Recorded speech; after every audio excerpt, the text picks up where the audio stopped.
예, 연일 요즘에 금융시장 때문에 국민들의 우려가 큽니다. 어제는 한국은행에서 사상 최대 폭의 이 금리 인하 그리고 유동성 공급 확대 조치를 했습니다. 아마 시장에서 바로 효과는 안 나타났습니다만 시간을 두고 좋은 그 효과를 나타낼 것으로 기대합니다. 그동안의 이 금융시장 문제에 대해서 저희 한나라당은 힘은 모으고 지혜는 모으되 입은 또 하나로 역시 통일하는 게 좋겠다 해서 이 정부를 통해서 이 모든 정책들을 발표하는 그런 이 입장을 취했습니다. 아마 앞으로도 시장에 대해서 계속해서 일관된 이런 메시지를 주기 위해서 아마 이런 입장을 발표하는 창구는 정부로 좀 단일화하는 것이 좋겠다 하는 생각을 하고 있습니다. 그동안에 저희 한나라당과 정부가 추진해온 여러 가지 그 정책에 대해서 좀 체계를 한번 말씀드릴 필요가 있어서 좀 잠깐 좀 정리를 해드리고자 합니다. 세 가지 방향에서 추진해왔습니다. 첫째는 이 외화 유동성에 대한 이 대책입니다. 이것은 이 응급조치에 아주 해당하는 조치인데, 그래서 저희가 이 가용 외환을 확보하도록 정부에게 촉구해서 지금 이 외환보유고로 현재 가지고 있는 이 통계상 가지고 있는 2천억 불 넘는 외환보유고는 언제든지 지급에 사용될 수 있는 유동성을 현재 확보하고 있다는 점을 말씀드립니다. 그리고 이제 오늘 재경위에서 다뤄질 지급보증에 관한 문제입니다. 우리 은행들이 그동안에 지난 2006년, 2007년에 단기 차입을 통한 여러 가지 자금 융통을 많이 했었습니다. 이제 그러므로 해서 최근에 국제금융시장에서 단기 차입이 제대로 이루어지지 않다 보니까 외화 유동성을 상당히 확보하기가 어려움을 겪고 있습니다. 그래서 이 점에 대해서 또 세계 각국들이 이러한 유사한 현상에 대해서 각 은행들의 차입에 대한 지급 보증을 하고 있어서 우리도 지금 지급 보증을 국제 공조 차원에서 지금 추진하고 있습니다. 적어도 이 부분은 국제적으로 우리 은행들이 불이익을 당하지 않기 위한 불가피한 최소한의 조치라고 하는 점을 저희들이 다시 한번 강조합니다. 원화 유동성에 대한 그 대책입니다. 지금 그 은행이 그동안에 단기 자금 시장에서 워낙 그 자금 의존도가 높다 보니까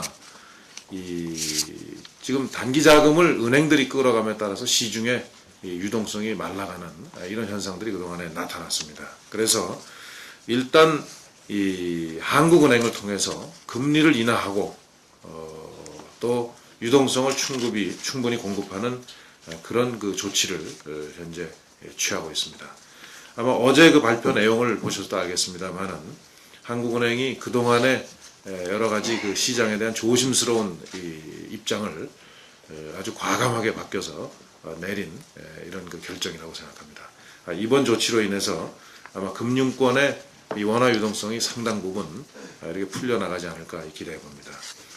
또 이번의 조치는 궁극적으로 우리 경제의 구석구석까지 좀 유동성이 잘 공급되도록 하는 게 근본적인 목적입니다.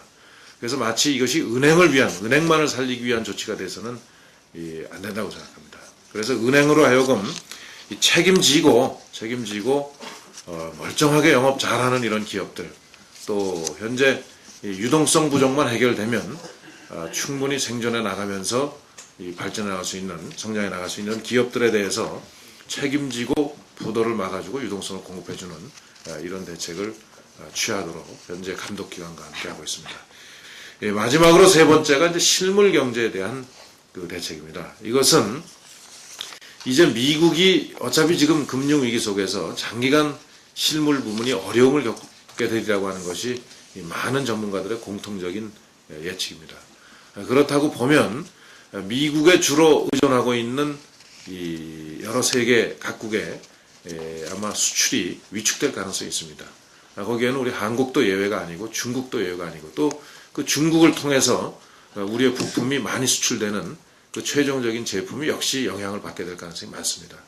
그래서 수출 부문에서 위축되는 이러한 그 부분을 우리 내수 부문에서 좀 떠받쳐 줘야 우리 경제가 근본적으로 지탱해 나갈 수 있다고 생각합니다. 그래서 이 부분은 상당히 장기적인 태세라고 생각합니다. 그래서 어제 그 대통령께서 시정연설에서 밝힌 그 내용도 바로 이럴 때일수록 이 재정이 좀 더 적극적인 역할을 해야 된다 하는 그런 아마 지적을 하신 것 같습니다. 그래서 이 어제 한국은행이 금리를 내린 것도 아마 이러한 그 정책의 이런 방향에 어떤 이해를 하시면 되겠습니다. 그래서 앞으로 이 감세 부분에서 우리가 좀 더 이 실물 경제에 대한 파급 효과가 큰 감세 부분이 뭐가 있는지 너희들 한번 좀 점검해 보고 또 재정을 앞으로 추가적으로 확대해서 실물 경제 파급 효과가 큰 부분 그리고 이 경기가 어려울 때 고통을 겪고 있는 여러 부분에 대한 이 사회 안전망을 우리가 추가로 이렇게 확충해 놔야 될 부분들이 뭐가 있는지